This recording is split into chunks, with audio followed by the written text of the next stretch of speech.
In the last video, we discussed about switch case in Java. In this video, we're going to discuss about the basics of for loop. So let's get started.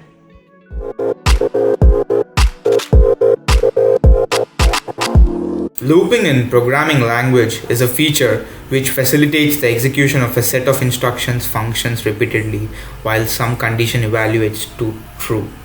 So basically what we do in looping is we initialize something and then we set a condition and we reinitialize that thing. What happens is until the condition the condition gets satisfied, the loop just goes on running, and then at one point of time the condition gets satisfied and it just comes out of the loop. So this is simply what looping means. So in loops there are three types of loops: for loop, while loop, and do while loop. We'll discuss both of these loops, while loop and do while loop, in our next videos, but today we are discussing for loop. So let's check the flow chart. See, a condition, if the condition is true, we set a condition, we initialize something and then we set a condition, and if the condition is true, then it gets executed and then it again checks the condition. If again the condition is true, it checks it. This just goes on repeating. This just goes on fast, and then finally when the condition becomes false, it is gonna come out of the loop. Now let us see the syntax of for loop. Now carefully look at this. For int I equals 0, I less than 10, I plus plus. If you have to print numbers from 0 to 9, 0, 1, 2, 3, 4, 5, 6, 7, 8, 9. So how do you do that using for loop? See, for int I equals 0, I equals 0 is you're initializing the variable here. And then for I less than 10, I less than 10 is the condition here.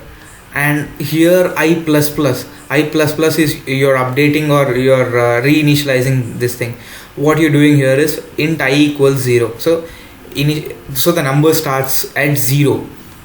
I less than 10.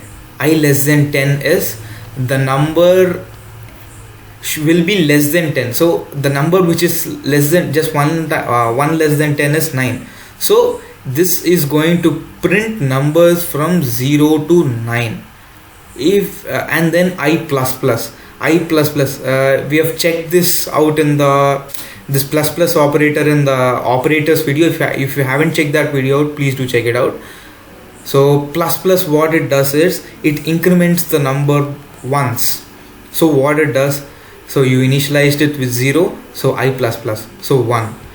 Is it less than 10? Yes. Again it just goes, again in increments. 2. Is it less than 10? Yes. 3. Is it less than 10? Yeah. 4, 5, 6, 7, 8. It will come till 9, and then when it checks for 10, is 10 less than 10? No, it is not less than 10. So it comes out of the loop and it prints numbers from 0 to 9. Well, when I'm telling this right here, it might look like you don't even understand what's going on.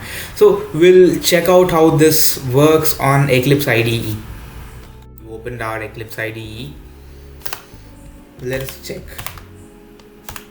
for loop. A basic example of for loop. I less than 5, less than equal to 5, I plus plus, and then sys out. Now let's print this out. Oh, I'm sorry, I haven't mentioned int over here. Yes. See, it has printed the values 0, 1, 2, 3, 4, 5. So what it has done is I equal to 0 is the initialization thing. This part is the initialization. This is the condition, and this is you can call it as update, or you can call it as reinitialization, whatever you can call it. So I equal to 0 here, so the value here started with 0, and then I is less than or equal to 5. So if I mentioned it as less than 5, so it will come till 4 and it is gonna stop. So it is only gonna print till 0 to 4. Now I have mentioned I less than or equal to 5. So it has printed till 5. And then I plus plus. I plus plus is so 0. And now here it is 0. So I plus plus would be 1. It is gonna check this condition. Is it now is 1 less than or equal to 5? Yeah, it is less than 5. So it is again gonna print. It is again gonna do plus plus operation. And then it is gonna print 2. Is 2 less than 5? Yes. Then it is gonna print 3 and then 4. And when it comes at 5, and then when it again does plus plus, then it will check the condition. Is 6 less than 5? No, 6 is not less than 5. So it is going to come out of the condition and the numbers from 0 to 5 are printed here. So this is how basically for loop works. So instead of numbers you can print anything. For example, if I wanted to print my name is Varun, I wanted to print this for 5 times, I could even do that. See, I've printed this for I've printed this for many times, 1 2 3 4 5 6. Well, it has started from 0, so 0 to 5 is 6. So yeah,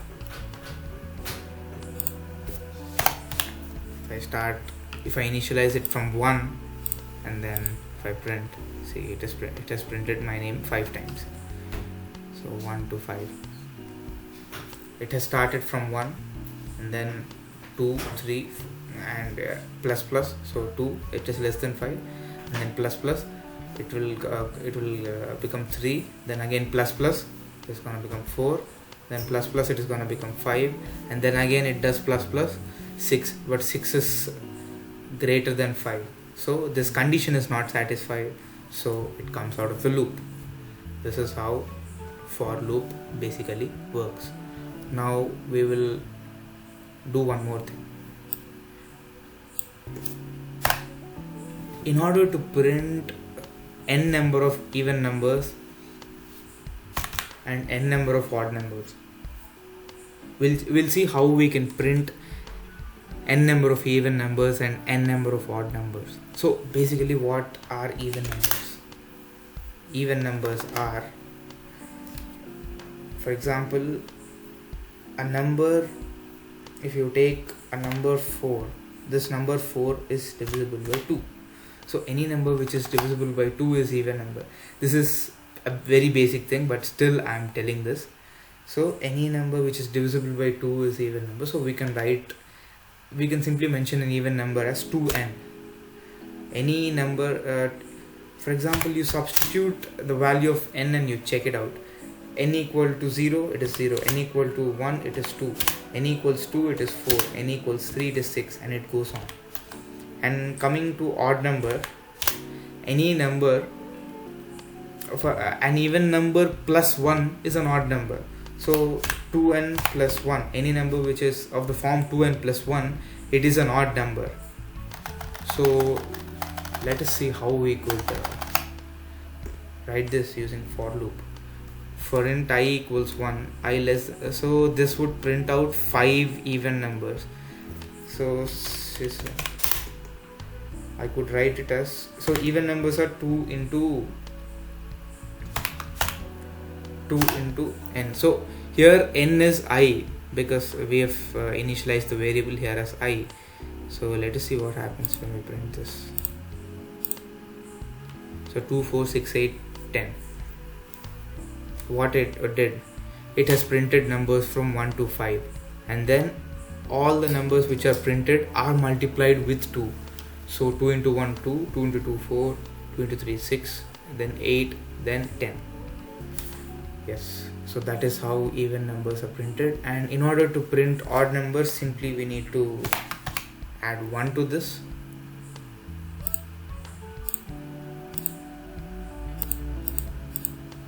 See, I don't know. it start? Yeah, because we have let us initialize this with 0.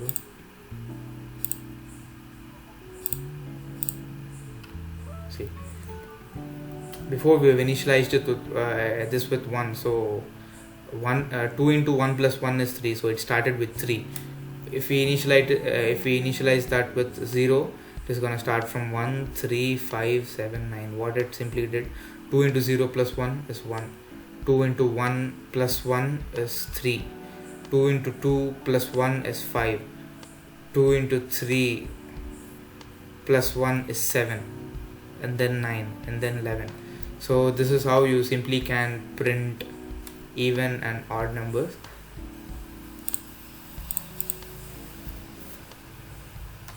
Now this is all about counting the numbers forward. So till now whatever we have done, we have counted the numbers in forward fashion. See, for example, if I write 100 here and if I print out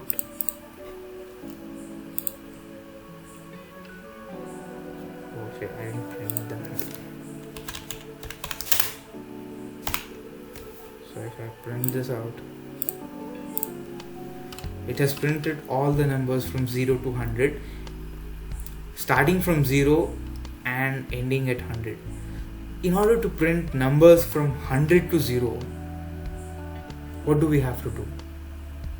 There is another method for that. So we need to start printing from 100.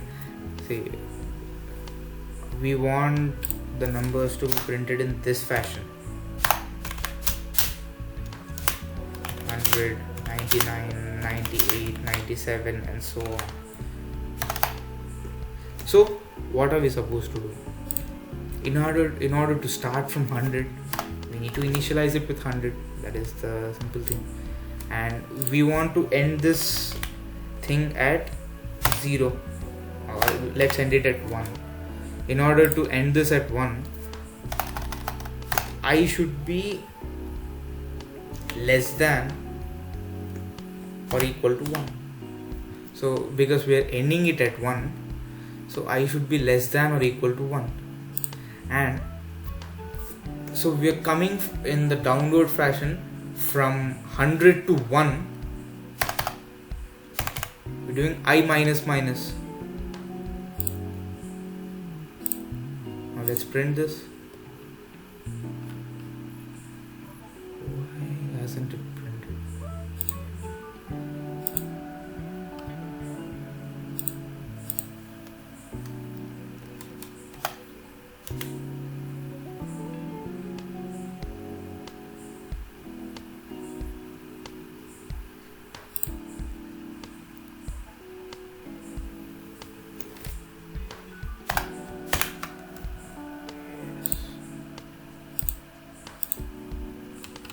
Sorry, I'm really sorry. It is not less than or equal, it is greater than or equal. See, I equals 100. So the condition here is, if it is less than or equal to 1, then nothing would be printed because it is not possible that way. So I should be greater than or equal to 1. So because the last value is 1 and the beginning value itself is 100. So if the beginning value itself is 100 and if you are writing less than or equal to 1, there is no possibility for such thing. So it hasn't printed any output when I wrote less than or equal to 1, because there is no such possibility. If I write so when I mentioned it as greater than or equal to 1, what it did was, now the number we have initialized it as 100. Now this number is greater than or equal to 1. So the final value is greater than or equal to 1. So the starting value is 100 and the ending value is 1. And then I minus minus. So it is going to reduce 1 from the number and it's going to check the condition. It's going to again reduce 1 from the number. So 100 minus 1, 99, 98, 97, so on. It has gone till 1. So this is how you print numbers in the reverse fashion. In order to print in reverse fashion, we use I minus minus. In order to print in the forward fashion, we use plus plus.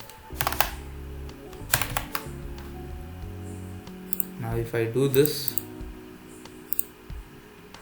see, it is forming an infinite loop. Why?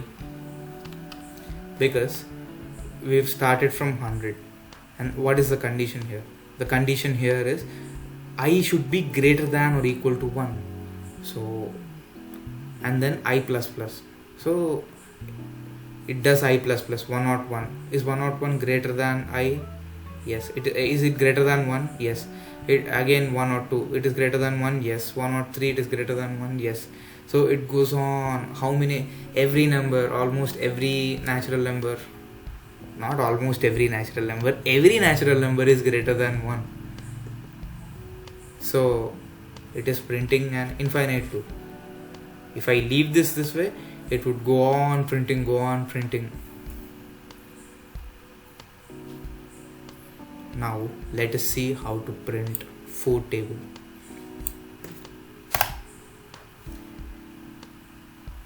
Four table or 3 table or 2 table or whatever, any table for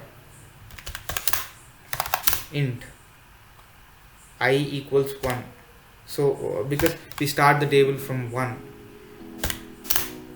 I less than or equals 10, I plus plus. Sys out I into the table which we want. For example, we wanted to print 7 table.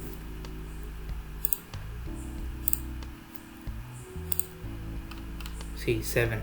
What it does, now this is going to print numbers from 1 to 10, and you're simply multiplying 7 to it. 7, 14, 21. If you want 4 table, you get 4 table here. So that is how it works. So these are the basic operations which we can do with for loop. In this video, we've discussed about the basics of for loop in Java. In the upcoming videos, we're going to discuss a bit more about for loops in Java. If you have any suggestions or any queries regarding this video, please do comment in the comment section below, or please do ping me on my Instagram handle. Thank you everyone for watching this video. Please do like, share and subscribe to my channel. We'll meet in the next one.